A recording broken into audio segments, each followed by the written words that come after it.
শ্রদ্ধা নিবেদন করছি। গাড়িগুলো সামনে নিয়ে একটু সেটিং দিয়ে দেন। গাড়িগুলো আমরা মনে ডাইনে যাবো না, ডাইনে প্রবেশ করেন, ডাইনে যান।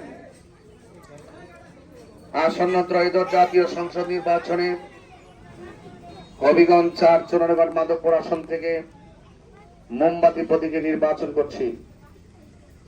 সেই মোমবাতি প্রতীকী নির্বাচনের প্রচারণার অংশ হিসাবে আজ আপনাদের মাঝে এসে উপস্থিত হয়েছি। আপনারা জানেন আমি বিগত বহুদিন ধরে আপনাদের মাঝে ওয়াজ মাহফিল করে আসছি। বর্তমান বাংলাদেশের যে রাজনৈতিক অস্থিরতা, সেই রাজনৈতিক অস্থিরতাকে দূর করতে এবং পারস্পরিক যে প্রতিহিংসা আছে সেই প্রতিহিংসা দূর করে খুন গুম রাজনীতি নিয়ে রক্তের খেলা, এই সমস্ত অপতৎপরতা বন্ধ করতে আসন্ন ত্রয়োদশ জাতীয় সংসদ নির্বাচনে মোমবাতি প্রতীকে নির্বাচন করতে এসেছি। আমি আপনাদের কাছে দায়িত্বহীন ভাষায় বলতে চাই, আমরা আহলুস সুন্নাত ওয়াল জামাত বরাবর শান্তি প্রিয়, ঠিক কিনা বলেন? স্বাধীনতার পর থেকে পর্যন্ত একমাত্র আমরাই প্রমাণ করেছি এই দেশে একমাত্র শান্তিপ্রিয় দল আহলে সুন্নাত ওয়াল জামাত। আমার ভাইয়েরা,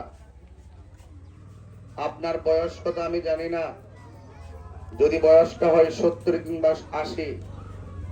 80 বছর ইতিহাসে কি দেখেছেন আল্লাহর ওলির মাজার ভাঙতে? আমরা দেখেছি 2 বছরে প্রায় 90টি মাজার ভেঙে দেওয়া হয়েছে।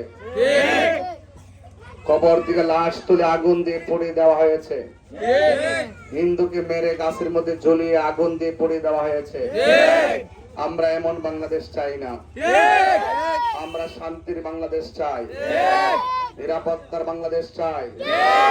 হিন্দু মন্দিরে যাবে, বৌদ্ধ পেগোড়ায় যাবে, খ্রিস্টান গির্জায় যাবে, মুসলমান মসজিদে যাবে, খানকায় যাবে, মাজার শরীফে যাবে। এটাই হলো বাংলাদেশ, ঠিক না বেটে? আমি আপনাদের কাছে অনুরোধ করে বলবো, আপনারা আমাকে ব্যক্তিগতভাবে চিনেন। আমি চাই রাজনীতিতে এমন একটা স্বস্তি ফিরে আসুক, যে ভোট দিবে সেও আমার, যে ভোট দিবে না সেও আমার। আমরা দেখি যখনই যে দল ক্ষমতায় আসে, একমাত্র যত সুযোগ সুবিধা আছে, আইনি প্রশাসন যা প্রটেক্ট আছে তারাই পায়, আর বিরোধী দল যারা হয় তারা বাড়িতে ঘুমাইতে পারে না। যদি দোষ করে 5 জন মামলা দিয়ে ঢুকাই দিয়ে 500 জন। এরকম বাংলাদেশ আমরা চাই না। আমরা যে প্রকৃত অপরাধের বিচার হবে, নির্দোষ মানুষগুলোকে হয়রানি করা যাবে না।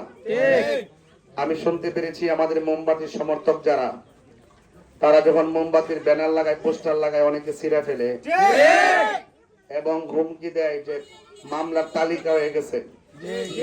আবার এটাও বলে ভারত থেকে পরে বুঝালয় আইবার আগে যদি এই কথা আওয়ার পরে না জানি কিতা করে। তবে একটা কথা বলে দিয়ে যায়, 12 তারিখের আগে যদি আপনাদের পাশে থাকি, ইনশাল্লাহ নির্ভয়ে থাকবেন। 12 তারিখের পরও আপনাদের সাথে থাকবে। আমার শক্তি জনগণ, দেওয়ার মালিক কারা? আল্লাহ। এই জন্য রাজনীতি আমরা করব, কিন্তু রাজনীতিতে কোনো প্রতিহিংসা করব না। মোমবাতি প্রতীকে ভোট দিবেন। মা বন্ধুকে বলবো, মা আপনারা আমাকে দোয়া করবেন।